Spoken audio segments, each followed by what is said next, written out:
People have always asked us growing up, well, what's it like to be a twin? And so, and it's hard to answer that because we've always been twins. How can you answer something when you have no other frame of reference? But to think about, you know, a relationship with somebody that you've always had, who's always been there because you were born at the same time. What was it like in there, sharing a womb with your sister? Crowded. I'm 21 minutes older because I came out from it. I mean, we're like both like going through the same thing like at the same time. So like I guess there's more to talk about, and like, yeah, like we have like the same friends and stuff. Yeah, we've been like alive at the same time. Well, yeah. I mean, we're identical in a lot of ways. People hear our voices and it's like, I can't tell the difference. And they meet us and they're like, you're exactly like fine, whatever. But for a while it was like, no, we're not. And we'd stand in the bathroom and make faces. Because we would look in the mirror and go, what are they seeing? You know what I mean? But we would look, it's like, no, you don't look anything like you. So we'd make faces and then we'd laugh our heads off because then we'd look identical. We'd make these hideous, you know, pull our noses up in our eyes and laugh. Whatever. I don't really like being asked like what's different about us, but I think we're just as different as any two individuals, so it's kind of hard to say, like, I don't know. Like, oh, well, you're twins, you must be the same. Yeah. Prove you're not.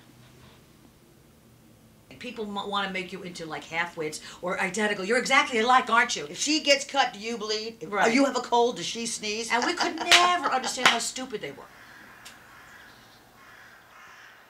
Yeah, well, they have like expectations that we have like a secret language to each other. Like we like can communicate in some way, and like, no, me and Sarah don't have a secret language. Yeah, we don't. I think people expect we have secret languages and, you know, have all this crazy which we psychic do. ability. I mean, we do. We do, course. but we're not going to tell anyone about it. No, it's not the kind of thing you go around talking about. So. Or the twins are like attached at the hip and like finish each other's sentences. When Claire and I get together, we can talk on top of each other and nobody will get mad. Yeah. And it's just something that we've done our whole lives, and we've had to realize we developed a habit of interrupting. We interrupt. But when we get together, we kind of just get back into it because we complete each other's sentences because we know what each other's thinking. Did you know that when you were when you first came out of my belly, people started saying, "Double trouble," and that they haven't stopped saying that? They still say it. Why? Why is it double trouble? You tell me.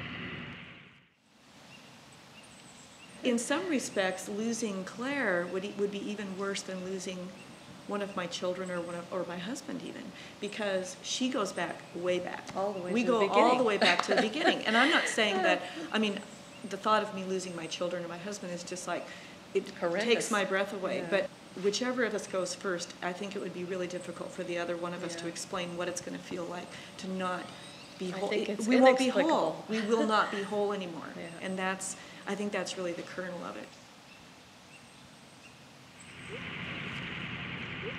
You gonna say anything about it?